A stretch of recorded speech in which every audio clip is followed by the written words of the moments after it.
प्रति गैर जुम्मेवाराना सप्ताह हुई है। उन्होंने सभी सरपंच को एक लाठी से आंधी दिया चोट कह दिया।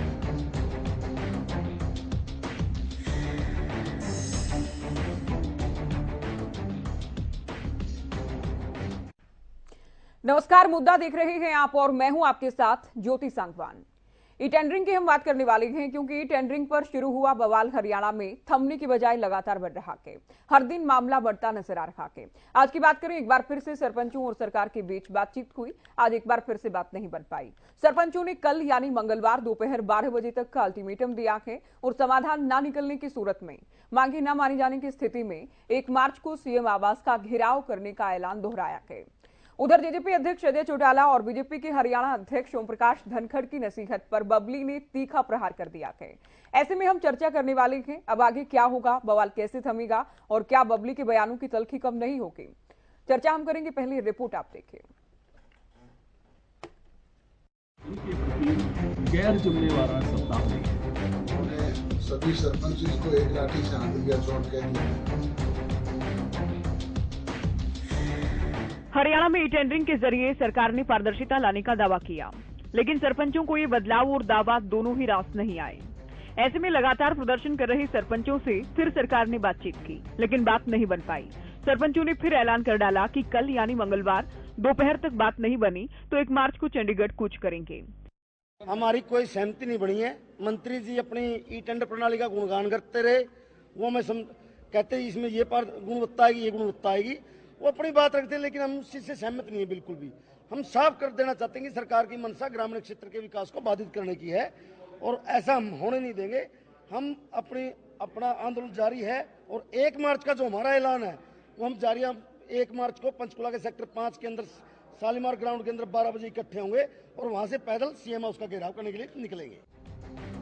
बैठक के बाद बबली ने बैठक से जुड़ी जानकारी दी तो अपनी ही पार्टी के अध्यक्ष अजय चौटाला और बीजेपी के प्रदेश अध्यक्ष ओपी धनखड़ की ओर से बबली को लेकर दिए गए बयान पर तीखा पलटवार किया। दोनों को संगठन संभालने की नसीहत दे डाली। ये सरपंच और पंचायतें हैं, ये अपने आप में हरियाणा की आन बान शान का प्रतीक हैं और इनके प्रति गैर जुम्मेवाराना शब्दावली है, मैं उसको उचित नहीं मानता। और जो है, मैं ये मानता हूँ कि ये अच्छा काम करते हैं और सम्मान के लिए लोग जो है, ये जनप्रतिनिधि हैं, छोटी सरकारें हैं, उसी के लिए लोग चुनाव लड़ते हैं, उसके लिए आते हैं और अपने काम के लिए कुछ करना चाहते हैं। ये जज्बा इनमें होता है। धनखड़ जी ने, एक कृषि मंत्री जो धनखड़ जी हैं, उनका माफ कीजिएगा, धनखड़ जी ने कहा है कि जो बबली जिस प्रकार से बयान दे रहे हैं देवेंद्र बबली, उनको अपनी वाणी पे नियंत्रण रखना चाहिए। मैंने तो खुद ने कहा है कि उन्होंने सभी सरपंच को एक लाठी से आंधी दिया चोर कह दिया। सारे चोर थोड़े ही होते हैं। वो संगठन के लोग हैं, वो संगठन चलाएं, सरकार अपने चलानी है। हम चुने प्रतिनिधि, उनको अपना संगठन संभालना चाहिए। सरकार को हम लोग चलाएंगे। ये जिम्मेवारी आज ये जिम्मेवारी हरियाणा प्रदेश की सरकार ने हम चुने लोगों को दी है। अब बबली ने जेजेपी अध्यक्ष को नसीहत दी तो जेजेपी के प्रधान महासचिव दिग्विजय चौटाला ने पलटवार किया। हरियाणा न्यूज से बातचीत में बबली को सीमित दायरे में रहने की बात कही। ई टेंडरिंग को वापस लिए जाने से जुड़ा बड़ा दावा भी करते नजर आए। अब बबली जो कह रहे हैं, आप क्या मानते हैं, क्या कारण है कि सरपंचों को लेकर भी उनके तेवर अलग ही नजर आते हैं? अब पार्टी अध्यक्ष को लेकर भी बयान दे दिया है। ऐसा है, मैं ये मान करके चलता हूँ कि देवेंद्र बबली जी हो या चाहे वो कोई और हो, उनको अपने सीमित दायरे में रह करके बयानबाजी करनी चाहिए। पार्टी का प्लेटफॉर्म उसके लिए एक पर्याप्त जगह होती है और अगर वो इस तरह की कोई बात कहेंगे तो बबली को उठाना। अच्छा, सरपंचों की जो परेशानी है उसका हल कैसे निकले फिर, क्योंकि गतिरोध तो कायम सरकार को माननी पड़ेगी। जब मैंने किसान आंदोलन में एक बात आपसे कही थी कि सरकार को माननी पड़ेगी और सरकार को मानना पड़ा, तो ये दिन भी दूर नहीं, इसमें भी एमिकेबली रिजॉल्व कर लेना चाहिए। क्योंकि मैं कहता हूँ सरकार की नीयत खराब नहीं है। ये बड़ी बात आप कह रहे हैं किसान आंदोलन से तुलना करके, यानी सरकार बैकफुट पर आएगी और सरकार को आना ही पड़ेगा, ये कह रहे हैं दिग्विजय जी? नहीं, चुने हुए प्रतिनिधियों की बात को तो मानना ही पड़ेगा ना जी। अगर एमपीज एमएलए की बात को मानना पड़ेगा, ऐसे ही सरपंचों की बात को भी मानना पड़ेगा, तो सरकार किसकी है? इन्हीं लोगों की सरकार है जी। अच्छा, बबली जी से कोई जवाब मांगेंगे आप लोग? पार्टी के हमारा इंटरनल मामला है ना जी, इसमें हमको आपके हरियाणा न्यूज पे थोड़ी। नहीं दिग्विजय जी, इंटरनल कहाँ रहा? पार्टी के अध्यक्ष तो मंत्री को नसीहत देते हैं मीडिया में, और मीडिया में पलटवार किया जाता है, मीडिया में उनको कह दिया जाता है वो संगठन के लोग हैं, संगठन में रहे। ये कहाँ इंटरनल बचा? इंटरनल तब होता जब आप पार्टी प्लेटफॉर्म पर बात कर लेते। मैं वही आपसे कह रहा हूँ कि पार्टी के अंदर क्या होगा और पार्टी क्या फैसला लेगी तो डॉक्टर अजय सिंह चौटाला जी तय करेंगे। जाहिर है टेंडरिंग इन दिनों बवाल का दूसरा नाम हो गई है। एक तरफ सरपंचों का विरोध, दूसरी ओर बबली के तीखे बोल, बबली पर बीजेपी जेजेपी का हमला और बबली का पलटवार। इतना तो साफ है कि टेंडरिंग पर बबली अलग थलग नजर आ रही है, लेकिन इसके बावजूद भी बयानों में तल्खी है कि कम होने का नाम नहीं ले रही। बहरहाल देखना ये है कि अजय चौटाला और ओपी धनखड़ को लेकर दी गई तीखी नसीहत पर किस तरह से आने वाले दिनों में बयानबाजी होती है और टेंडरिंग को लेकर कैसे सरकार और सरपंचों में बात बन पाती है। Bureau report, Haryana news. तो चलिए सवाल कई है, जवाब लेने का प्रयास करेंगे। कुछ खास मेहमान हमारे साथ हैं। हरियाणा बीजेपी प्रवक्ता प्रवीण अत्रे जी हमारे साथ हैं, कांग्रेस से प्रवक्ता केवल ढींगरा जी चर्चा में जुड़े हैं, जेजेपी से प्रवक्ता मनदीप बिश्नोई जी हमारे साथ हैं और साथ ही विजेंद्र रेणु जी नैलो का पक्ष रखने के लिए चर्चा में हैं। बिल्लू प्रधान हैं सरपंच एसोसिएशन से, इनसे भी हम जानेंगे सरपंचों का पक्ष, क्योंकि आज एक बार फिर से बातचीत हुई लेकिन बात नहीं बन पाई। स्वागत है आप सभी का। शुरुआत बीजेपी से, और अत्रे जी बीजेपी से मैं शुरुआत इसलिए कर रही हूँ क्योंकि बीजेपी संगठन की अनुशासन की पार्टी मानी जाती है, जिसमें प्रधानमंत्री खुद ये कहते हैं कि वो एक कार्यकर्ता हैं, सीएम कहते हैं कि पहले वो कार्यकर्ता हैं, और उसी पार्टी के प्रदेश अध्यक्ष को लेकर ये कह दिया जाए कि वो संगठन संभालें, सरकार हम खुद संभाल लेंगे। क्या कहेंगे? पहला रिएक्शन। देखिए, पहली बात तो ज्योति जी ये है कि देवेंद्र बबली ना तो भारतीय जनता पार्टी के कार्यकर्ता है, ना भारतीय जनता पार्टी के सदस्य है। भारतीय जनता पार्टी का अपना संगठन एक अनुशासित संगठन है, लेकिन देवेंद्र बबली जेजेपी के कार्यकर्ता है, या यूं कहिए देवेंद्र बबली जो है, जो गठबंधन में हमारी सहयोगी पार्टी है, उसके कोटे से बने हुए मंत्री। बिल्कुल। लेकिन हाँ, ये बात मैं जरूर कहूंगा कि किसी भी व्यक्ति को जब कोई बात कहे तो संयम बरतने की जरूरत होती है, खासतौर पे ऐसे व्यक्ति को जो मंत्री जैसे पद पे बैठा हुआ है या संवैधानिक पद पे बैठा हुआ है, तो उसकी जिम्मेदारी और ज्यादा बढ़ जाती है। तो शब्दों को तोल के बोलना चाहिए, सब संयम बरतना चाहिए कुछ भी बोलने से पहले। अगर एक संवैधानिक पद पे बैठा व्यक्ति इस तरह की भाषा या इस तरह के शब्दों का प्रयोग करेगा तो वो कतई सराहा नहीं जा सकता। वो स्वाभाविक है, ऐसे शब्दों की आलोचना होगी, ऐसे शब्दों के ऊपर सवाल खड़ा होगा। और मुझे लगता है कि देवेंद्र बबली ने बोलने से पहले संयम नहीं बरता और उन्होंने जिस तरह के शब्द प्रयोग किए। देखिए, भारतीय जनता पार्टी के सहयोगी संगठन है, अलग विषय है, उन्होंने तो अपने राष्ट्रीय अध्यक्ष के ऊपर सवाल खड़े कर दिए। बिल्कुल। और मुझे लगता है ये विशुद्ध रूप से जेजेपी पार्टी का विषय है। अब जेजेपी को देखना है कि अपने एक कार्यकर्ता या अपनी पार्टी के द्वारा बनाए गए मंत्री के विषय में वो क्या निर्णय लेते हैं, जेजेपी देखेगी। बिल्कुल। मनदीप बिश्नोई जी, कहा नहीं मानते बबली बिल्कुल भी? पहले जब बयानबाजी करते थे तो विरोधी कहते थे कि मंत्री नहीं बनाया जा रहा है, शायद इसलिए इस तरह के बयान दे रहे हैं पार्टी को लेकर या डिप्टी सीएम को लेकर। अब तो मंत्री भी बना दिए गए हैं, तब भी पार्टी अध्यक्ष को भी नसीहत दे दी गई है कि आप संगठन संभालें, सरकार हम खुद संभाल लेंगे। देखिए ज्योति, कोई भी व्यक्ति संगठन से ऊपर नहीं होता, और मंत्री जब बनता है तो मंत्री से पहले वो विधायक बनता है। और विधायक कौन बनाता है? विधायक अगर वो पार्टी का होता है तो पार्टी का कार्यकर्ता उसे विधायक बनाते हैं। वो स्वयं एक पार्टी का कार्यकर्ता होता है, पार्टी का नेता होता है, पार्टी का आधिकारिक प्रत्याशी होता है, और उसके बाद जनता और कार्यकर्ता उसे चुनते हैं और उन्हें चुन करके विधायक बना दिया। विधायक बना के मंत्री पद पर जब वो पहुंचता है तो उसकी जिम्मेवारी बहुत ज्यादा हो जाती है। एक कार्यकर्ता के तौर पर उसकी संगठन के प्रति जिम्मेवारी होती है, एक विधायक के होने के नाते अपने विधानसभा क्षेत्र के लोगों के प्रति उसकी जिम्मेवारी होती है, एक मंत्री होने के नाते उसकी पूरे प्रदेश के लोगों के प्रति उसकी जिम्मेवारी हो जाती है। तो निश्चित तौर पर मैं मान करके चलता हूं कि ऐसे संवैधानिक पद पर बैठे हुए व्यक्ति को बहुत तोल करके बोलना चाहिए। बहुत कुछ सरकार में रहते हुए सुनना पड़ता है, आम जनता की भी सुननी पड़ती है, आम कार्यकर्ता की भी सुननी पड़ती है। और जो बात डॉक्टर अजय सिंह चौटाला जी ने उनको कही, उससे पहले ओपी धनखड़ जी ने कही। पार्टी के अध्यक्ष की सुननी पड़ती है? फिर देखिए, पार्टी संगठन के अंदर हर व्यक्ति की सुननी पड़ती है, हर कार्यकर्ता की सुननी पड़ती है। अध्यक्ष जी की बात तो माननी चाहिए, क्योंकि जब अध्यक्ष है तो वो हमारा मार्गदर्शन होता है, वो हमारा संरक्षक है, वो हमारे रास्ता दिखाने वाला होता है, उसकी अध्यक्षता में पार्टी संगठन चल रहा होता है। यहाँ तो देवेंद्र बबली अजय चौटाला जी कोई रास्ता दिखाते नजर आ रहे हैं कि आप अपना काम करें, आप संगठन को देखें। सरकार के लिए मैं चुना हुआ प्रतिनिधि हूँ, मैं चुना हुआ प्रतिनिधि हूँ, सरकार को मैं देखूंगा, अपने विभाग को मैं देखूंगा। नहीं, आपकी बात पूरी होने से पहले आप बोल तो आपसे ही तो बात कर रहे हैं, मनदीप बिश्नोई जी कमाल कर रहे हैं आप। या तो आपने मुझे बोलने का नहीं नहीं, आपको मौका क्यों नहीं दिया? आपसे ही तो प्रश्न कर रही हूँ ना, आपसे तो सवाल कर रही हूँ। मेरी बात तो पूरी होने दीजिए। आपको किस बात की शिकायत है? क्या आपकी बात पूरी किए बिना या आपकी बात पूरी सुने बिना क्या मैं अगले प्रवक्ता के पास चली गई हूँ? एक मिनट, मेरी बात तो सुनिए, मेरी बात पूरी होने दीजिए। उसके नहीं, बाद आप जो बात कह रहे हैं कि रास्ता दिखाते हैं अध्यक्ष, तो यहाँ तो अध्यक्ष को ही रास्ता दिखा दिया कि देवेंद्र बबली ने। एक सवाल आपने पूछ लिया, उस सवाल का जवाब आने से पहले अगला सवाल तैयार करते हो, ये एक एंकर की अच्छी बात नहीं है, ना ही होनी चाहिए। चलिए, बहुत शुक्रिया, आपने मुझे सुझाव दिया, लेकिन कुछ सुझाव बबली को भी दे दीजिए ना। मेरी बात पूरी होने दीजिए। बबली तो सुनते नहीं आप लोगों की, मुझे आप एंकरिंग सिखा रहे हैं या डिबेट में बुलाया क्यों? या तो मेरी बात पूरी सुनिए। नहीं बिश्नोई जी, आपको बोलने के लिए बुलाया गया है और मैं यहाँ प्रश्न पूछने के लिए बैठी हूँ। मैं यहाँ स्टूडियो में सवाल पूछने के लिए बैठी हूँ और आप मुझे नहीं बताएंगे कब सवाल पूछना है, कब नहीं पूछना है। सवाल पूछ लिया, जो सवाल पूछ लिया उसका जवाब तो आप जवाब देने के लिए तैयार ही नहीं। आप चाहते क्या? आप विषय पर बात नहीं करना चाहते? नहीं, मैं विषय में नहीं, आप मुझसे बहस करना चाहते हैं। आप प्रश्न का उत्तर दीजिए ना, आपसे पूछा मैंने, विषय से भटका हूँ। आप उत्तर दे ही नहीं रहे। ज्योति, आप कहाँ उत्तर दे रहे हैं? क्या मैं विषय से भटका? आप उल्टा एंकर पर काउंटर कर रहे हैं, एंकर पर अटैक कर रहे हैं आप। नहीं, अटैक नहीं कर रहा मैं, आपको तो क्या कर रहे हैं आप? अगर किसी से कोई सवाल पूछा जा रहा है, एंकर की क्या अच्छी बात है, क्या नहीं अच्छी बात है, आप अपनी पार्टी के नेताओं को भी बता देना क्या अच्छी बात है। आप अगर आप उत्तर देना चाहें बिश्नोई जी तो बताइए।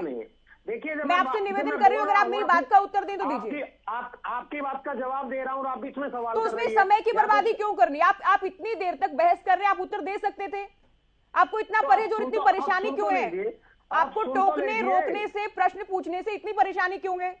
नहीं, मेरा ये तरीका है। आपको हो सकता है नहीं, मेरा ये तरीका है, मुझे लगेगा बीच में रोककर पूछना है तो मैं पूछूंगी सर, मैं पूछती हूँ। किसी को बुलाने की और मैं आगे नहीं, ये ठीक है, वो आपकी मर्जी है, हमने बुलाया, आप आए, आपको बात करनी है नहीं करनी है आपकी मर्जी है। न्यूज बुलेटिन आप चलाइए, आपको किसी नहीं, ये आप नहीं डिसाइड करेंगे। न्यूज बुलेटिन चलाना है, डिबेट चलानी है, आपको उत्तर देना है। अगर आपके पास उत्तर है तो उत्तर दीजिए। दे रहा है तो आप उसका जवाब नहीं, ये आप कमाल कर रहे हैं बिश्नोई जी, बहुत कमाल कर रहे हैं आप कर रहे हैं ज्योति, कमाल नहीं। आपको प्रश्न सुनने में क्या परेशानी है मनदीप जी? नहीं, प्रश्न तो आपने शुरू आपसे ही पूछा कि आपको समय बर्बाद करना है डिबेट का। उसके बाद मैं आगे चलूं डिबेट में? डिबेट बुलानी है नहीं बुलानी है ये हम डिसाइड कर लेंगे। आपको उत्तर देना है अभी, आपको उत्तर देना है, दीजिए प्लीज। बताइए। नहीं, आप कह रहे हैं कि मार्गदर्शन करते हैं, रास्ता दिखाते हैं, तो मैं कह रही हूँ कि बबली ही उनको रास्ता दिखा रहे हैं कि वो संगठन संभालें। मैं उसी का जवाब दे रहा हूं, अब सुन लीजिए। अब अगर आप नहीं, एंकर पर गुस्सा करने से आपका उत्तर नहीं आ जाएगा, पहली बात, और एंकरिंग सिखाने से भी नहीं आ जाएगा। मेरी जवाब जो दे रहा हूं, जवाब को आपने बीच में रोका। नहीं, मैं बीच में रोकूंगी सर, मुझे जहां लगेगा रोकना चाहिए मैं रोकूंगी। मैं रोकने के लिए और सवाल पूछने के लिए बैठी हूँ यहाँ पर। अब मैं बोलूं अगर आप कहें तो? बोलिए। ठीक, देखिए, किसी भी संगठन का कार्यकर्ता ही विधायक बनाते हैं, विधायक से मंत्री बनते हैं, मंत्री संवैधानिक पोस्ट पे होता है, पद पर होते हैं, उसकी जिम्मेदारी पूरे प्रदेश के प्रति होती है। पहले भाजपा के अध्यक्ष धनखड़ साहब ने, उसके बाद हमारे राष्ट्रीय अध्यक्ष डॉक्टर अजय सिंह चौटाला जी ने भी देवेंद्र बबली जी को ये कहा कि चुने हुए प्रतिनिधियों के बारे में इस तरह की भाषा प्रयोग नहीं करनी चाहिए, क्या कहीं ये गलत है? उसके बाद देवेंद्र बबली जी ने यह कहा कि संगठन संभाले, ये बिल्कुल गलत बात है, इस प्रकार की बात उन्होंने नहीं करनी चाहिए थी। ये बात संगठन के प्लेटफॉर्म पे होगी और जो भी निर्णय होगा वो संगठन देखेगा, हमारा राष्ट्रीय अध्यक्ष डॉक्टर अजय सिंह चौटाला जी देखेंगे। हम तो केवल ये कहेंगे कि चुने हुए प्रतिनिधियों की बात सुननी जानी चाहिए। और माननीय उप मुख्यमंत्री दुष्यंत चौटाला जी ने भी ये कहा था कि ई टेंडरिंग गलत नहीं है, एक बार उसको इस्तेमाल कर लेना चाहिए। लेकिन फिर भी अगर सरपंचों की तरफ से विरोध किया तो माननीय मुख्यमंत्री जी और उप मुख्यमंत्री जी बड़े ही सौहार्दपूर्ण माहौल के अंदर बड़ी अच्छी सरकार चला रहे गठबंधन में, वो जरूर सरपंच एसोसिएशन की सुनेंगे। आज मीटिंग हुई है मंत्री जी के साथ, कल शायद कल या परसों सीएम साहब के साथ हो जाए और हमें पूरी उम्मीद है कि इस बात को सरकार के द्वारा मान लिया जाए, क्योंकि चुनी हुई सरकार है, जनता के प्रति उत्तरदायी है, जनता की सुन करके आगे चलने वाली बात है। इसमें किसी भी पक्ष की कोई ऐसी वैसी बात नहीं है। चलिए चर्चा में आगे बढ़ती हूँ। और विष्णु जी, इसमें इतने बहुत नाराज होने वाली बात नहीं है। मैं सभी प्रवक्ताओं से प्रश्न पूछती हूँ जब भी मुझे लगता है, और आपको टाइम प्रॉपर दिया गया कि अब आप एंकर को नसीहत दें, एंकर को सुझाव दें, चैनल को नसीहत दें। इससे बेटर ये है ना कि अपनी पार्टी के नेता को नसीहत दें आप लोग, केवल ढींगरा जी। लेकिन नसीहत, दूसरी बात ये भी है कि नसीहत वो मानते नहीं आप लोगों की। केवल ढींगरा जी बोलिए। कोई बात नहीं मानेगा तो उस वक्त देखेंगे। ठीक है, नहीं मान नहीं रहे अभी। चलिए केवल ढींगरा जी आप बोलिए। कोई बात, जिस तरह से देवेंद्र बबली मंत्री होकर अजय चौटाला जी जो इन्हीं के ही अध्यक्ष है और जो बीजेपी अध्यक्ष है धनखड़ जी, उनके ऊपर एक दूसरे के ऊपर बयानबाजी कर रहे हैं। और जिस तरह से दिग्विजय सिंह जी को आपने सुनवाया, वो कह रहे हैं कि दबी जुबान में ये बात कह रहे हैं कि ये जो देवेंद्र बबली जी है ये ठीक काम नहीं कर रहे। ये देखिए कि अंदर ही विरोधाभास है, जेजेपी ले लो, बीजेपी ले लो, इन्हीं के अंदर ही विरोधाभास है। और यहाँ पे एक मंत्री की बात नहीं है, दूसरे मंत्री भी है संदीप सिंह, आप उनको बर्खास्त करना चाहिए था अभी तक, क्योंकि एफआईआर दर्ज हुई है। आज वो लड़की ने जहर खा लिया, वो लड़की जो है और उसकी बहन दोनों ने जहर खा लिया, लेकिन ये सारी खबरें दबाई जा रही हैं और ये खबरों को ऊपर नहीं लाया जा रहा, क्योंकि वो बेचारी लड़की का क्या कसूर है कोच का जिसने जहर खा लिया। आप देखिए, एक आदमी, एक लड़की जो है यौन शोषण का आरोप लगाती है, ये मंत्रियों के हाल है, वो आरोप लगाती है और आज वो जहर खा के हॉस्पिटल में है और उसके फादर बयान दे रहे हैं। ये खबर ही नहीं है कहीं भी, मैं किसी चैनल पे ये खबर नहीं देख रहा हूं। ये बहुत ही बड़ा दुर्भाग्य है हरियाणा का कि हमारे जो लड़कियां हैं बेटी बचाओ बेटी पढ़ाओ में, वो उनकी हालात क्या है, और वो हॉस्पिटलाइज्ड है, जहर किसने खिलाया, क्या खिलाया, उसकी जांच नहीं हुई अभी तक। और वो संदीप सिंह मंत्री को बर्खास्त नहीं किया और मुख्यमंत्री ने सदन में कहा हम नहीं करेंगे बर्खास्त। मतलब किस तरह से हाल हो रखा है प्रदेश का। ये देवेंद्र बबली जी देखिए किस तरह से अपने ही पार्टी के प्रधान के ऊपर, अपने ही हेड के ऊपर, बीजेपी प्रधान के ऊपर किस तरह से मुखर है, और इन्हीं के ही उप मुख्यमंत्री के छोटे भाई किस तरह से कह रहे हैं दबी जुबान के अंदर कि ये हमारा इंटरनल मामला है, ये पल्ला झाड़ने का काम है। देखिए, सरकार मुख्यमंत्री खट्टर साहब चला रहे हैं और उनके नीचे ये मंत्री क्या कर रहे हैं और ये नीचे क्या हो रहा है। और आज जब वो ई टेंडरिंग पे जो सरपंचों को बुलाया भी गया तो क्या जवाब मिला उनको, ये क्या हो रहा है। ये स्टेट का बुरा हाल है जो सब लोगों को दिख रहा है। अभी सारे दावे इनके फेल होते जा रहे हैं, चाहे वो ई टेंडरिंग का हो, चाहे वो ये जो यौन शोषण के मामले का हो, चाहे कितने सारे घोटालों का हो, बिजली खरीद का घोटाला, चावल घोटाला, बहुत सारे घोटाले हो चुके हैं हरियाणा के अंदर। पिछले 9 साल से जनता झेल रही है इनको, लेकिन हालात बड़े खराब है। इस बारे में कोई ना तो संज्ञान लेने वाला है, ना ही कोई मतलब समझने वाला है, ना ही कोई इसके ऊपर बात करने वाला है। अगर बात विधानसभा के अंदर भी रखी जाती है तो सीधा पल्ला झाड़ते हैं मुख्यमंत्री, हम नहीं करेंगे। हम साफ शब्दों में ये कह रहे हैं कि हम मंत्री को बर्खास्त नहीं करेंगे, संदीप सिंह को नहीं करेंगे। ये शब्द है। ये किस तरह की भाषा है, किस तरह का प्रयोग है। एक चुने हुए जो एमएलए, मुख्यमंत्री, मंत्री, क्या क्या चल रहा है हरियाणा के अंदर, यही समझ में नहीं आ रहा। हमने 10 साल हुड्डा साहब ने मुख्यमंत्री रहे, किसी भी तरह की कोई घटना होती थी सबसे पहले संज्ञान लिया जाता था कि कौन किसने कोई क्या किया, और उसी समय उसके ऊपर संज्ञान लेकर फैसला किया जाता था। आज की सरकार 8 साल 9 साल में क्या संज्ञान ले रही है, क्या काम कर रहे हैं ये अपने मंत्रियों को डिफेंड करते हैं, अपने जो बेटी बचाओ बेटी बढ़ाओ के मोदी के नारे को फेल करते हैं। ये क्या कर रहे हैं। हरियाणा में बहुत बुरी हालात है इस समय, ये हालात देखने की बात है। आज मंत्री जो बन जाता है वो किस तरह से खुले शब्दों का प्रयोग करता है, किस तरह से अपने ही पार्टी के अध्यक्ष के बारे में और किस तरह से दूसरी पार्टी के जो सहयोगी पार्टी है उसके अध्यक्ष के बारे में किस तरह का प्रयोग करता है, ये ज्योति जी आपके सामने है। अब बात रहेगी कि ये होगा क्या। होना तो कुछ भी नहीं, क्योंकि ये सरकार तो यूं ही चलेगी। ये सरकार तो जब वोट दे दी, अब इनको ये मर्जी करनी है अपनी। ठीक है, ये लोगों की सरकार नहीं है, अपनी मर्जी की सरकार। जी संक्षेप में, बहुत संक्षेप में। जी आप देखिए, 2 चीजें। पहले तो कांग्रेस के प्रवक्ता ने 2 गलत जानकारियां यहाँ पे दी, और मैं उम्मीद नहीं करता कि बिना कुछ जाने किस तरह से आके कुछ भी बोल देते हैं। गलत जानकारी तो कतई नहीं दी। इन्होंने कहा कि जिस महिला कोच ने संदीप सिंह पे आरोप लगाए थे वो अस्पताल में है, ये सच नहीं है।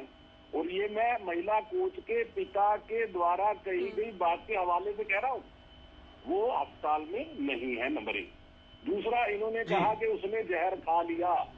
चलो हो सकता है ना हो अस्पताल में, बयान तो वही है उसका, कह रहा हूँ उसके फादर का बयान तो वही है। हो सकता है अस्पताल गया नहीं गया, हो सकता है।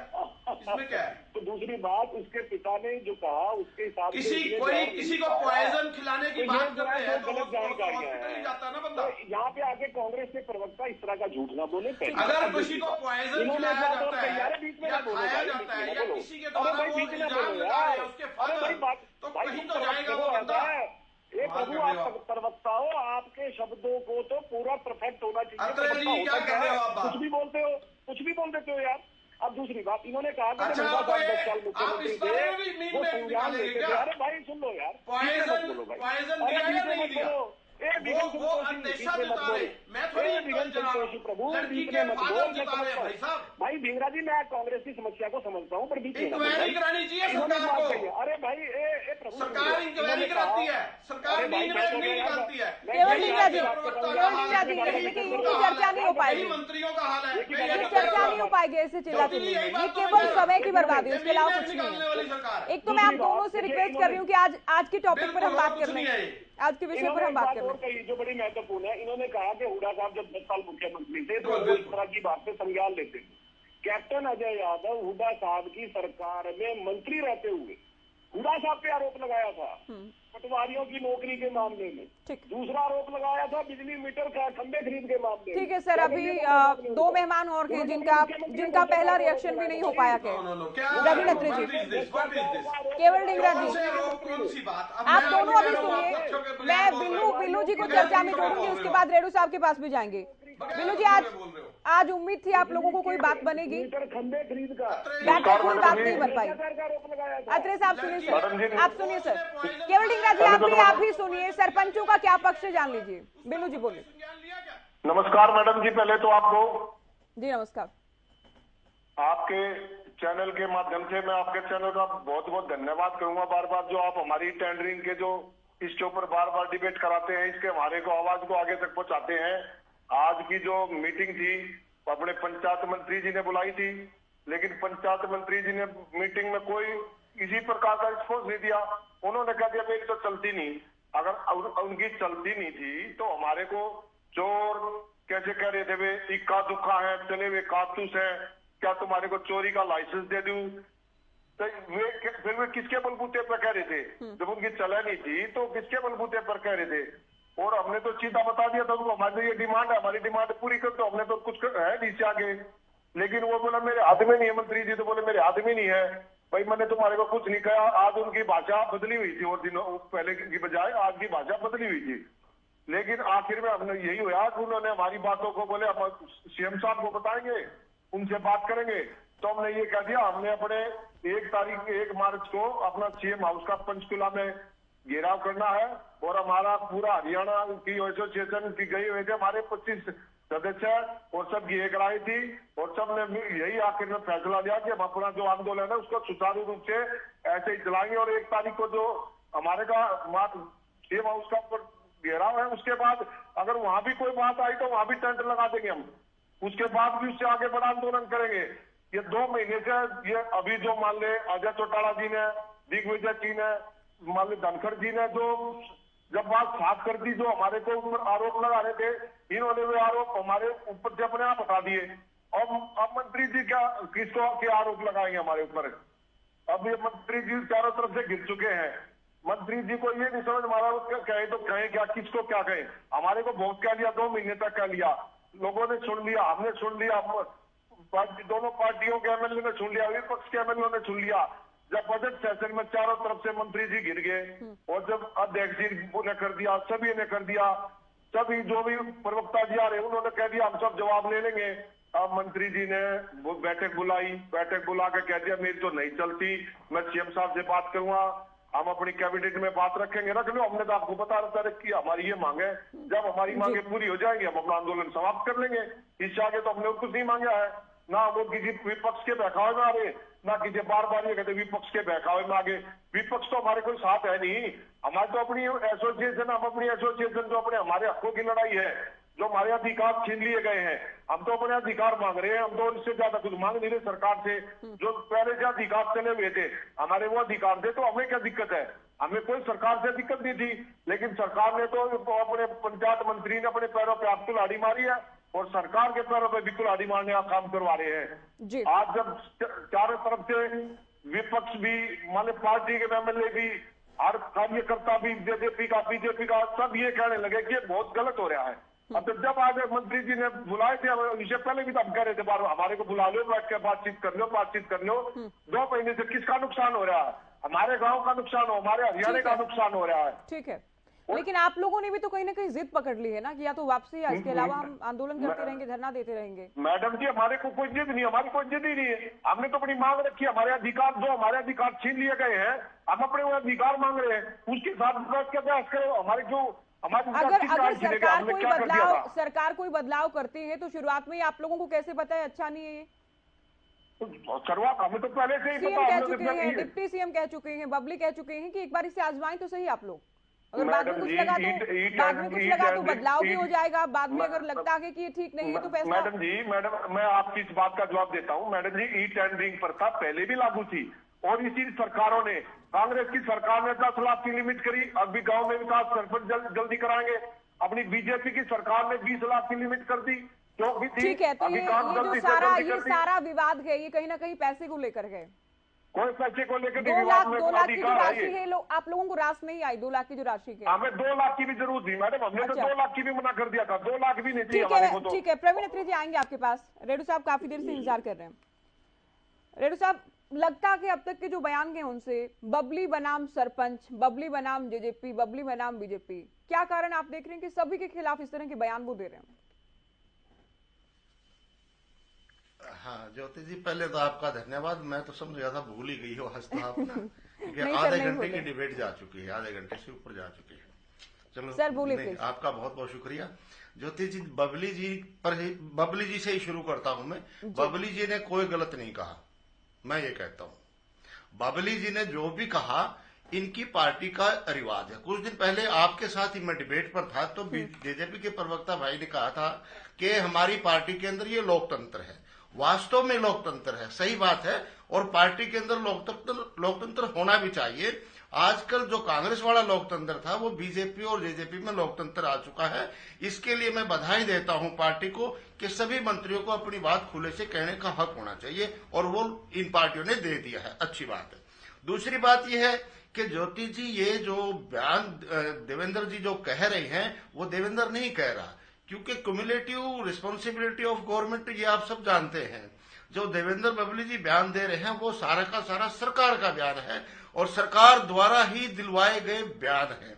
लेकिन अब जब इन्होंने देख लिया कि सरपंच इतनी ज्यादा एकता के साथ, मजबूती के साथ खड़े हो गए, सरपंचों ने अपने हक की लंबी लड़ाई लड़ चुके हैं और कहीं न कहीं सरकार ने अब मन बना लिया है बैकफुट पर जाने का, इसलिए ये इस तरह के बयान आने शुरू हुए हैं कि सरपंचों की बढ़ाई जैसे धनखड़ जी कर रहे हैं और दूसरे कर रहे हैं। ये जिस दिन पहले दिन फतेहाबाद में उटोहाना में रैली हुई थी और उस दिन कहा था मेरे पास 1000 फाइल पड़ी है सरपंचों की जो चोर हैं, करप्शन की हैं, उस दिन इन्होंने ये बयान क्यों नहीं दिया?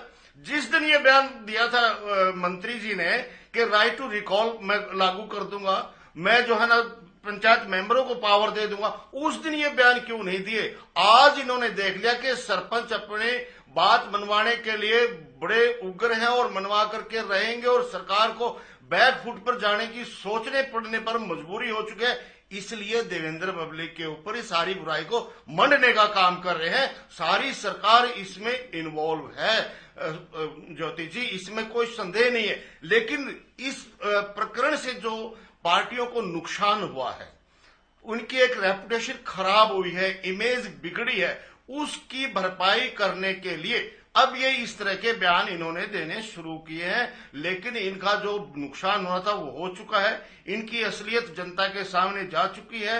ये चुने हुए जनप्रतिनिधियों का सम्मान नहीं करना जानते हैं, जानबूझ करके एक ऐसी व्यवस्था बीच में लेकर के आने का काम कर रहे थे जो कि उनको सफलता नहीं मिली और उस व्यवस्था की कोई जरूरत नहीं थी। बार बार ये कहते हैं कि हम ट्रांसपेरेंसी लाना चाहते हैं। मैं पूछना चाहता हूं आज आपके चैनल पर, ये ट्रांसपेरेंसी मंगल ग्रह से आएगी या चंद्रमा से आएगी?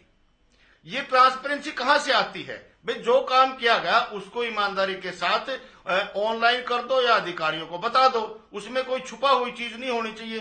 क्या सरपंच वो ट्रांसपेरेंसी नहीं दे सकते? क्या सरपंच हर कार्य को अपने जेई के माध्यम से, अपने एसडीओ के माध्यम से सरपंच भी खुद दे सकते हैं? नहीं, सरकार भी ले सकती है। सरपंच और अधिकारियों के बीच में एक आउटसाइडर को घुसेड़ने का जो काम ये कर रहे थे, आखिर वो बिल्कुल गलत था, 100% गलत था। और सरपंचों एकता जिंदाबाद, सरपंच एकता जिंदाबाद। इन्होंने मजबूती से अपनी लड़ाई लड़ी और उस लड़ाई में ये कामयाब होते नजर आ रहे हैं अभी। क्योंकि जिस प्रकार से आज देवेंद्र बबली ने हथियार डालने का काम किया, आज तक देवेंद्र बबली फैसले सुनाया करते थे, लेकिन आज उसने हथियार डाल दिए। अब ये डायरेक्शन चेंज हो गई है, अब अपनी पार्टी के अध्यक्ष पर हमला बोल दिया, अब बीजेपी की उन्होंने एक कह दिया, ले लिया गए, तलखी नहीं गई है बातों से, तेवर नहीं बदले। वो तो लोकतंत्र है ज्योति जी, सरपंच थे निशाने पर, वो इनका दोनों पार्टियों के नेता हो, कोई बात नहीं है जी, ये लोकतंत्र है, ये लोकतंत्र की बात है। पार्टी के अंदर लोकतंत्र है, ये पार्टी का लोकतंत्र है, इसमें कोई उन्होंने गलत नहीं किया, ये अच्छी बात है, ऐसी बात कहनी भी चाहिए। इसके लिए तो मैं बधाई देता हूं बबली जी को कि उन्होंने अच्छी बात कही है, ठीक है ना, क्योंकि सरकार बन चुकी है, सरकार बनने के बाद कार्यकर्ता जाओ भाड़ में, इनको क्या लेना, संगठन से क्या लेना, ये मंत्री बन गए। आपकी बात अगर पूरी हो गई, मैं चर्चा में चलूं आगे। हाँ, प्रवीण अत्रे जी काफी देर से कुछ कहना चाह रहे हैं, साथ ही मेरा सवाल भी आपसे ये रहेगा, मैंने बात की दिग्विजय चौटाला से, तो उनका कहना था कि जैसे किसान आंदोलन के दौरान कानून वापस हुए, सरकार को ई टेंडरिंग का फैसला भी वापस लेना ही होगा।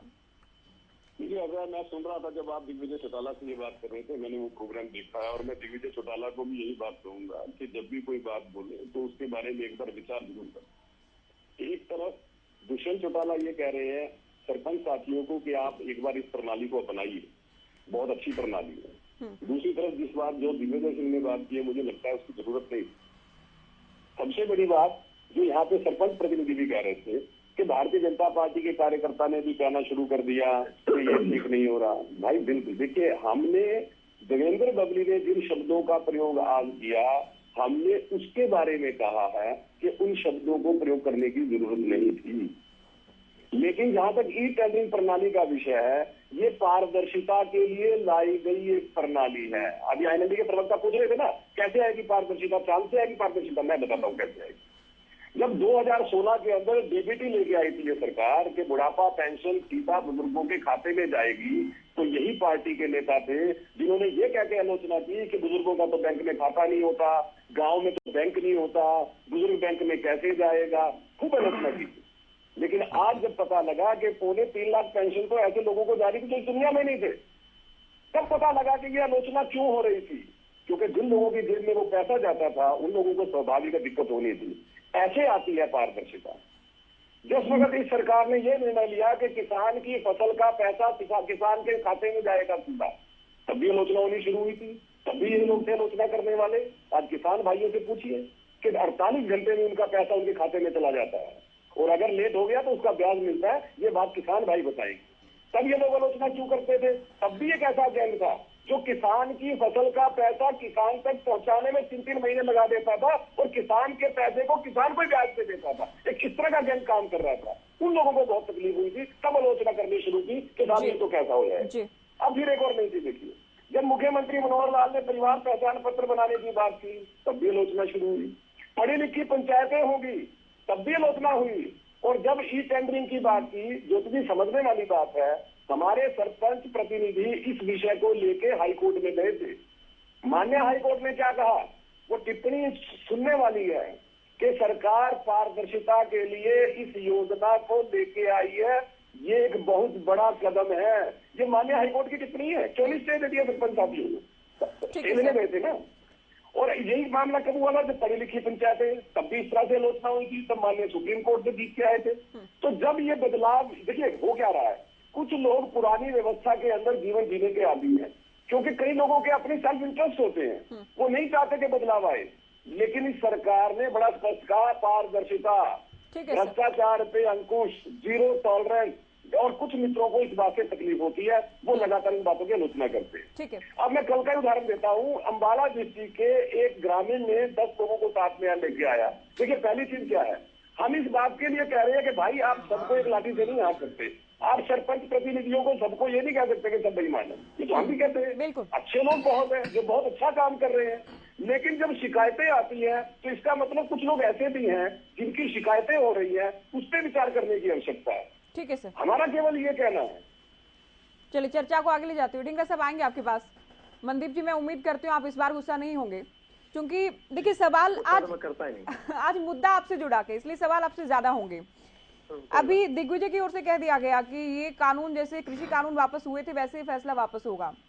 प्रवीण अत्रे जी कह रहे हैं कि पहले वो सोच लिया करें या फिर बात कर लिया करें, सरकार का क्या स्टैंड है, डिप्टी सीएम क्या कह रहे हैं, उसके बाद बयान दें मीडिया में। ज्योति, संगठन और सरकार अलग अलग चीजें हैं।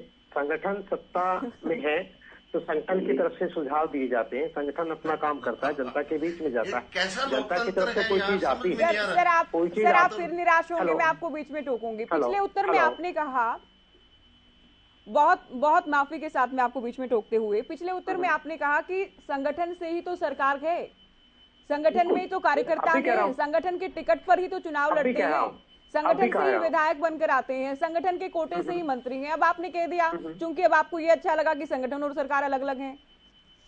नहीं, संगठन, मैं वही कह रहा हूँ कि संगठन से ही सत्ता तक पहुंचा जाता है। अच्छा, संगठन जनता के बीच में है, सरकार पूरी प्रदेश के लिए होती है, संगठन की तरफ से सुझाव आते हैं और सरकार उसको पूरा करती है। देखिए ये सरकार माननीय मुख्यमंत्री जी और उप मुख्यमंत्री दुष्यंत चौटाला जी, माननीय मुख्यमंत्री मनोहर लाल जी के संयुक्त नेतृत्व गठबंधन में बहुत अच्छे सौहार्दपूर्ण माहौल में चल रही है। और हठ धर्मिता, अभी विजेंद्र रेड्डी जी कह रहे थे कि बहुत बड़ी बड़ी बातें कर रहे थे, मैं उनको ये विश्वास दिलाता हूं कि ये सरकार हठ धर्मिता वाली सरकार नहीं है, ये लाठी और गोली से कोई चीज मनाने का प्रयास नहीं करती है, ये जनता की सुनती है और निश्चित तौर पर मैंने तो बड़ा ही किया आपकी भाई, डेमोक्रेसी की बात की है, बिल्कुल बीच का रास्ता जरूर निकलेगा, जो हमें पूरी उम्मीद है, बीच का रास्ता निकलेगा। माननीय उप मुख्यमंत्री जी ने भी यही कहा था कि ई टेंडरिंग इतना बुरा नहीं है, ई टेंडरिंग को एक बार प्रयोग में लाना चाहिए। लेकिन अगर सरपंच एसोसिएशन की तरफ से मैक्सिमम सरपंच इस बात को कह रहे हैं कि इसकी जो लिमिट है वो कम है, ये ई टेंडरिंग 2 लाख तक की इसको हटा देना चाहिए, तो मैं मानता हूँ इस पर टेबल पे आकर के बातचीत करके मुख्यमंत्री जी और मुख्यमंत्री इस बात को जरूर सुनेंगे। आप तो पार्टी के प्रवक्ता हैं, संगठन के प्रवक्ता हैं और नेता भी दिग्विजय पार्टी के ही हैं, उनके बयान से आप इत्तेफाक नहीं रखते हैं? देखिए, इस प्रकार से उन्होंने कहा है कि सरकार को ये बात, जो डिप्टी सीएम कह रहे हैं और दिग्विजय कह रहे हैं, क्या उसके बीच का रास्ता? देखिए ज्योति, सरकार को ये बात माननी चाहिए, जब सरपंच संघर्ष कर रहे हैं, अपनी बात कह रहे हैं, सरकार को या तो अपनी बात सौहार्दपूर्ण तरीके से सरपंचों को बैठा करके उनसे बातचीत करनी चाहिए, अगर कोई बात बीच का रास्ता निकलता है वो निकाल लेना चाहिए। और सरकार, मुझे उम्मीद है कि ये सरकार हठधर्मियों की सरकार नहीं है, ये सरकार सौहार्दपूर्ण और आपसी बातचीत और भाईचारे से सबके साथ, सबका विकास के साथ आगे चल रही है। निश्चित तौर पर इसका जो समाधान है बहुत जल्द निकलेगा। और दिग्विजय सिंह जी की स्टेटमेंट कहीं ना कहीं इसी पहलू को गौर करते हुए है कि इन सरपंच एसोसिएशन जो चुने हुए प्रतिनिधि की बात को सुना जाना चाहिए और इनकी बात पर गौर किया जाना चाहिए। केवल ढिंगरा जी, अब बिश्नोई जी कहते हैं बीच का रास्ता निकलेगा, डिप्टी सीएम कहते हैं एक बार स्वीकार कीजिए, इनको अपनाइए जो नया फैसला जो लिया गया के, दिग्विजय चौटाला कहते हैं वापस होंगे ही होंगे, वापस होंगे ही होंगे। मुझे तो बिल्कुल, ज्योति मैं रोकूंगा, मैंने उम्मीद जताई है, मैंने ये नहीं कहा कि बीच का रास्ता निकलेगा, मैंने कहा उम्मीद जताई है कि बीच का रास्ता निकलना चाहिए। आपको भरोसा नहीं? पूरा भरोसा हमारी सरकार पे है, गठबंधन सरकार पे पूरा भरोसा है, माननीय मुख्यमंत्री जी पे पूरा भरोसा है, उप मुख्यमंत्री जी पे पूरा भरोसा है कि रास्ता जरूर निकलेगा। जी खुद फैसला नहीं कर पा रहे कि मैं किसकी साइड में बात करूं। ये इतना कमाल है कि किसकी साइड में बात करूं, सरकार के पक्ष में बोलूं, जननायक जनता पार्टी टेंडरिंग को लेकर बिल्कुल समझ से परे है कि पार्टी का क्या स्टैंड? नहीं, बिल्कुल दूर नहीं है, बिल्कुल असमंजस की स्थिति नहीं है, क्लियर स्टैंड है। नहीं, मुझे क्लियर स्टैंड है कि जनता के किसी चुने हुए प्रतिनिधि को कोई तकलीफ नहीं होनी चाहिए। जनता के चुने हुए प्रतिनिधि, जो पंचायत के प्रतिनिधि है, वो जो सम्मानित है, उनकी बात सुनी जानी चाहिए और बीच का रास्ता निकलना चाहिए, बैठ करके टेबल के ऊपर बात होनी चाहिए। उम्मीद है कि मुख्यमंत्री जी और उप मुख्यमंत्री जी इस समस्या का हल निकाल देंगे। बोलिए केवल ढिंगरा जी। देखो, रेणु साहब कह रहे हैं कि पार्टी के अंदर लोकतंत्र आ गया है। मेरा मानना यह है कि बीजेपी और जेजेपी में फूट आ गई है, आपस में फटे हुए हैं, एक दूसरे के अगेंस्ट कार्रवाई शुरू कर दी है और आपने अभी एक और बात इन्होंने कही कि हमारे यहाँ लाठियों का तंत्र नहीं चलता। अभी तो थोड़े दिन पहले पंचकुला के अंदर लाठियों का तंत्र दिख रहा था। कितनी लाठियां भांजी ओपीएस के मामले में, कितनी लाठियां मारी हमारे स्टेट के कर्मचारियों पे, तब लाठियां नहीं थी, वो दिख नहीं रही थी क्या इनको? दूसरी बात यह है, ये पंचायती राज एक्ट का जो अवहेलना है, उसके लोकतंत्र की हत्या कर रहे हैं ये लोग। पंचायती राज एक्ट फिर किस लिए बना है? अगर आपने अधिकार नहीं देने तो पंचायती राज एक्ट की अवहेलना नहीं है ये। आप लोग उनकी एक्ट की अवहेलना भी कर रहे हो, उसका खिलवाड़ भी उड़ा रहे हो। यह है लोकतंत्र का जो हत्या करने का काम है। ये पार्टी के अंदर लोकतंत्र नहीं आया, ये फूट आई है। और लोकतंत्र की हत्या जो करी जा रही है वो पंचायती राज एक्ट की जा रही है। ये रेणु जी, आप अपनी बात को थोड़ा दोबारा से सोच के समझे, क्या कह रहे हैं आप? ये इनके अंदर लोकतंत्र कहां से आया? इनको बात कहने का अधिकार का आप समझे नहीं मेरी बात, लेकिन एक दूसरे आप मेरी बात को समझे नहीं क्यों? हो क्या रहा है? आपकी पार्टी वाले लोकतंत्र की बात कर रही है।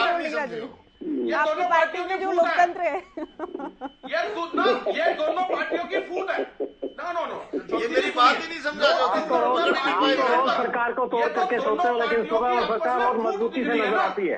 बीजेपी जी, आप लोग तो रोज गठबंधन को तोड़ करके सोते हैं, उनकी गोदी में और लेकिन सुबह और ज्यादा मजबूती के साथ वो आपको गिरावा देता है। आप गोदी में बैठे थे ना, उसी गलती का ना आप गोदी में बैठे थे ना बीजेपी की, उसी गलती का नतीजा निकल रहा है अभी। आप अपने शब्दों को सुधारिए केवल जी, आप शब्दों को संभालिए। ऐसे चला दिया। जनता के द्वारा चुनी हुई सरकार है भारतीय जनता पार्टी और जननायक जनता पार्टी की सरकार, जनता की चुनी हुई सरकार है। क्योंकि आप अपनी बात इस तरह के शब्दों का इस्तेमाल ना करें। आप लोग तो हर रोज इस गठबंधन की सरकार को तोड़ करके सोते हैं। आपकी पार्टी के नेता एक उभरते हुए युवा ओजस्वी नेता उप मुख्यमंत्री दुष्यंत चौटाला जी की काबिलियत से इतनी ज्यादा खौफजदा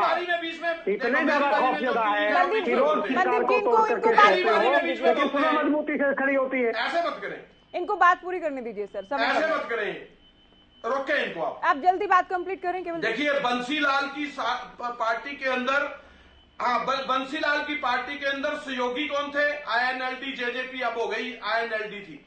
और बीजेपी के सहयोगी कौन थे? चौटाला साहब की जब पार्टी थी बीजेपी के साथ थे। आज जेजेपी बाहर हुई, जेजेपी को समर्थन देना था, जेजेपी बीजेपी की सहयोगी हो गई। ये अंदर से तो ये इकट्ठे हैं, लेकिन अब इनकी फूट दिख रही है।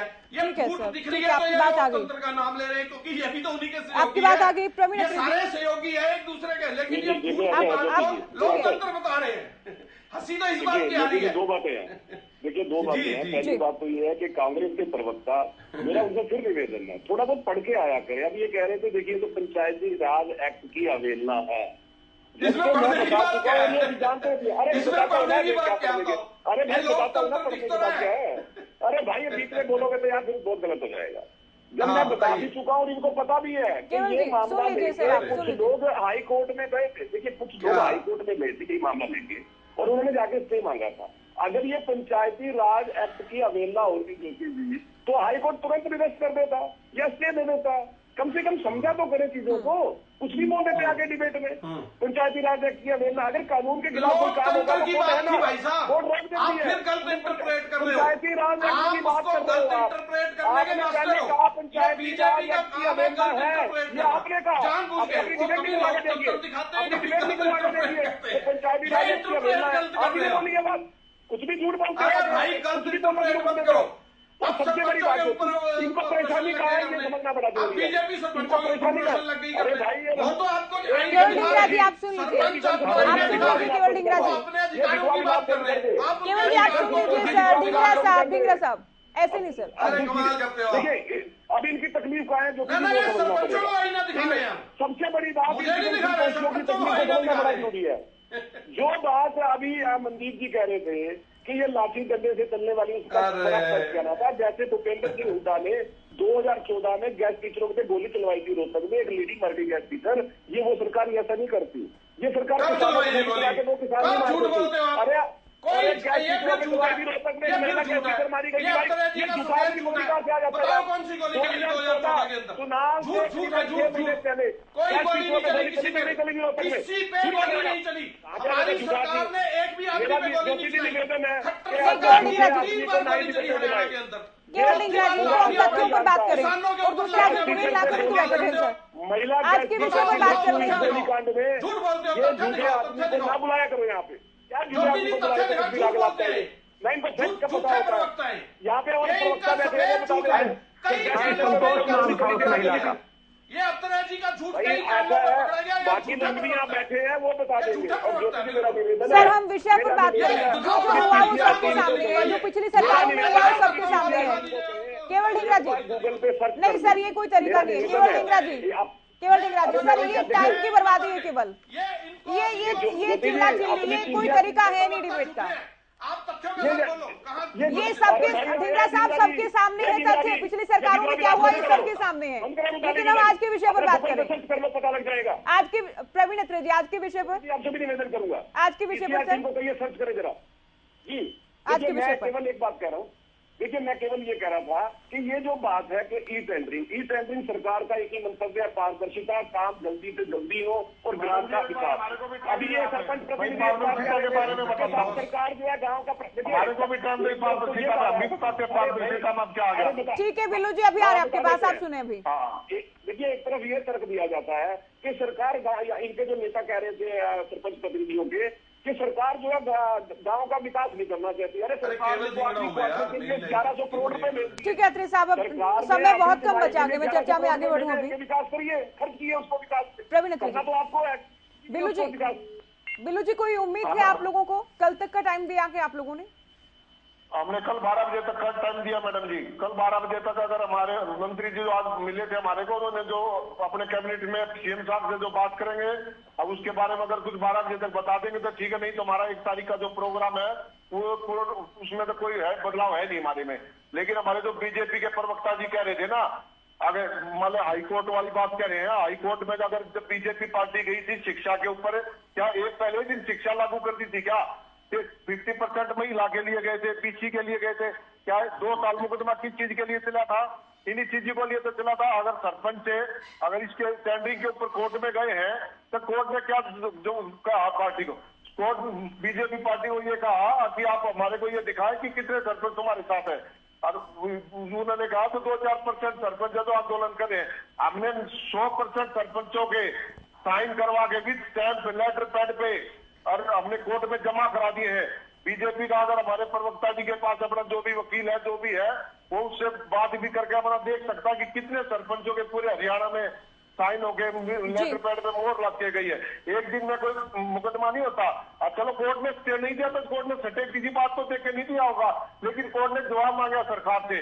सरकार जब जवाब देगी तो उस दिन पता लग जाएगा अब क्या होता। और पारदर्शिता वाली बात करें ना, अगर पारदर्शिता आएगी, मैडम एक सेकंड, पारदर्शिता में क्या दिक्कत है? वो जो काम है उसी वो ठेकेदार वो जो हम चुने हुए प्रतिनिधि है, हमारे को सब चीज का ज्ञान है, हमारे को अपनी इज्जत का भी ज्ञान है। गाँव के बीच में रहते हैं, अपने गाँव के अंदर काम कराते हैं, तो वो हमारे को वो अपनी इज्जत का नहीं ख्याल है। एक ठेकेदार आगा, ठेकेदार को पारदर्शिता जा देगा, सरपंच नहीं ला सकता। अरे उसी सरपंच के ऊपर वही जियो वही एक्शन सब कुछ वही है, लेकिन इनको ये पता है अभी ठेकेदार से सीधा कमीशन जाएगा ऊपर, सरपंच से कोई कमीशन नहीं ले सकता। आप लोगों की जो चिंता या आरोप है वो आपने बताया अपने उत्तर में। नहीं जा सकता, कोई भी कुछ नहीं करता। लेकिन अभी आप देख लो ना, वहाँ को चुनाव थोड़ी है, वहाँ सीधा 8-10% कमीशन जाता ऊपर तक। और वही चीज लागू करना चाहते हैं इसमें। वो कोई नहीं, आपके सारे आरोप आ गए हैं, आप अभी सुन लीजिए। प्रवीण अत्रे जी आएंगे सर आपके पास। रेडू साहब, बहुत बार जब भी कोई भी वर्ग, जी समझ तो आई होगी सरपंच की इनको। सर सुनिए आप भी। रेडू साहब, जब भी कोई भी वर्ग प्रदर्शन करता है, धरना देता है, तो अमूमन आपसे ही बात कर रही हूँ सर, अमूमन विपक्ष साथ में आता है, लेकिन इस बार ये बहुत अलग है कि सरकार से जुड़े ज्यादातर नेता सरपंचों के साथ खड़े दिखते हैं।